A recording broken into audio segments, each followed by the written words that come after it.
అమెరికాలో ఊహించని విషాదం చోటు చేసుకుంది. ముగ్గురు స్నేహితుల ప్రాణాలు కాపాడిన యువకుడు విధి ఆడిన వింత నాటకంలో తానే విగత జీవిగా మారాడు.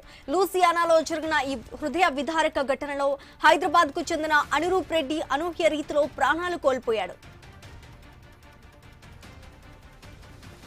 సరదాగా గడుపుదామని వెళ్లిన ఆ క్షణాలే అతని జీవితంలో చివరి క్షణాలు అవుతాయని ఎవ్వరూ ఊహించలేదు. లూసియానాలోని టోరోడో పార్క్ లో ఉన్న సెబాన్ లివర్ లో అనురూప్ రెడ్డి తన ముగ్గురు స్నేహితులతో కలిసి ఈత కొట్టేందుకు వెళ్లారు. అంతా సరదాగా సాగుతున్న సమయంలో హఠాత్తుగా మిత్రులు నదిలోని లోతు ప్రదేశంలోకి వెళ్లిపోయారు.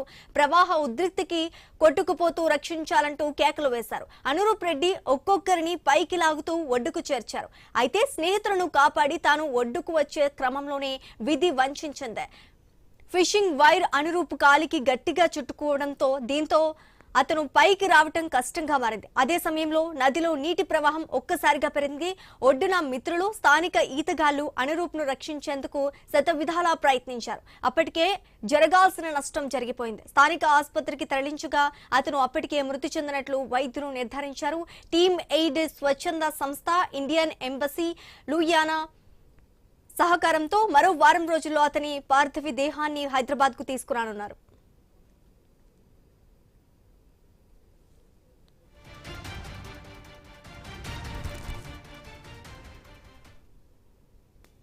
హైదరాబాద్ శివారు కావడిపల్లికి చెందిన రియల్ ఎస్టేట్ వ్యాపారి రాజేందర్ రెడ్డి, దుర్గా భవానీ దంపతుల రెండో కుమారుడే ఈ Anuroop university of north Texas లో కంప్యూటర్ సైన్స్ లో మాస్టర్స్ పూర్తి చేశాడు. జూన్ నెల నుంచి ఉద్యోగ వేటలో పడాల్సిన క్రమంలో ఇలా విగత జీవిగా వస్తాడని అనుకోలేదంటూ తల్లిదండ్రులు, సన్నిహితులు కన్నీరు మున్నీరు అవుతున్నారు.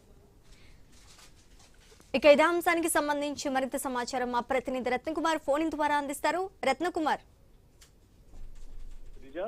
అమెరికాలో తెలంగాణ యువకుడు ప్రాణాలు కోల్పోయిన ఘటన ఫ్యామిలీలో విషాదాన్ని నింపింది.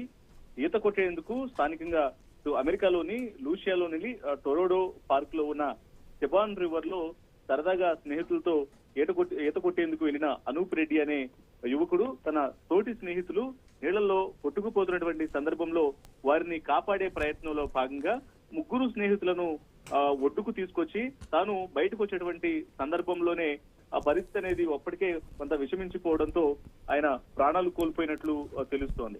ఈ ఇన్సిడెంట్ కు సంబంధించి ప్రస్తుతం ఇటు హైదరాబాద్ లోని అబ్దుల్లాపూర్ మెట్టు పరిధిలో ఉన్నటువంటి వారి నివాసంలో విషాద ఛాయలు అలుముకున్నాయి కుటుంబానికి ఈ విషయం తెలిసిన తర్వాత. ఈ ఇన్సిడెంట్ కు సంబంధించి అనూప్ రెడ్డి ముగ్గురిని ఒక్కొక్కరిని పైకి లాగుతూ ఒడ్డుకు చేర్చారు. అనూహ్యంగా తను బయటకు వచ్చినటువంటి సందర్భంలో ఫిషింగ్ వైరు కాలికి చుట్టుకోవడంతో నీళ్లలోనే ఆ పైకి రావడానికి ఇబ్బందికరంగా మారడంతో నీటి ప్రవాహం పెరిగి ఒక్కసారిగా అనూప్ రెడ్డి నీళ్లలోనే కొట్టుకుపోయినటువంటి సందర్భంలో మృత్యువాత పడటం జరిగింది. ఇక ఒడ్డుకు చేరుకున్నటువంటి స్నేహితులు అలాగే అక్కడున్న ఈతగాళ్లు రక్షించే ప్రయత్నం చేసినప్పటికీ అప్పటికే జరగాల్సిన నష్టం జరిగిపోయింది. ప్రస్తుతం అనూప్ రెడ్డి మృతదేహం పోస్ట్ మార్టం ప్రక్రియకు ఇంకా చేరుకోలేదని తెలుస్తోంది. అక్కడ టీమ్ ఎయిడ్ అనే స్వచ్ఛంద సంస్థ, ఇండియన్ ఎంబసీ, లూసియానా కౌన్సిలేట్లు సంయుక్తంగా హెల్ప్ సాయం అందించి మరొక వారం రోజుల్లోనే అతని పార్థివ దేహాన్ని ఇండియాలోని కుటుంబ సభ్యులకు అప్పగించబోతున్నట్లు తెలుస్తోంది. ఇక అనూప్ రెడ్డి నేపథ్యం గురించి మాట్లాడితే హైదరాబాదు వనస్థలిపురం కావడిపల్లి గ్రామానికి చెందిన రియల్ ఎస్టేట్ వ్యాపారి రాజేందర్ రెడ్డి దంపతులకు అనూప్ రెడ్డి రెండవ సంతానంగా తెలుస్తోంది. మొదటి కుమారుడు అశ్రిత్ రెడ్డి 2023లో, అలాగే అనూప్ రెడ్డి సైతం 2024లో అమెరికాకు వెళ్లారు.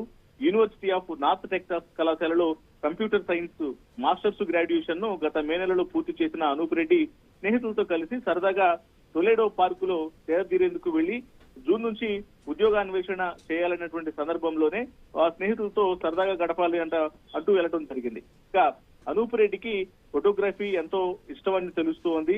అలాగే సామాజిక కార్యక్రమాల్లో కూడా యాక్టివ్ గా ఉండేవాడు. స్నేహితుల కోసం తన ప్రాణాలను ప్రణంగా పెట్టడం, ఈ క్రమంలోనే తను ప్రాణాలు కోల్పోయినటువంటి ఘటన ప్రస్తుతం అందరినీ కలవరానికి గురి చేస్తోంది. అయితే వీరిది స్వస్థలం నల్గొండ జిల్లా మిర్యాలగూడ పట్టణానికి చెందినటువంటి వీరి కుటుంబం హైదరాబాద్ లో స్థిరాస్తి వ్యాపారం చేసేందుకు దాదాపు 20 సంవత్సరాల కిందట ఇక్కడకు చేరుకున్నట్లు తెలుస్తోంది.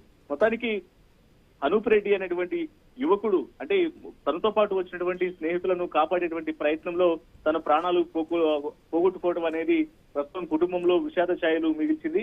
అతని పార్థివ దేహాన్ని ఇటు హైదరాబాద్ తీసుకొచ్చేందుకు తీవ్ర ప్రయత్నాలు అయితే చేస్తూ ఉన్నారు Sreeja. Right, thank you for the update Ratnakumar.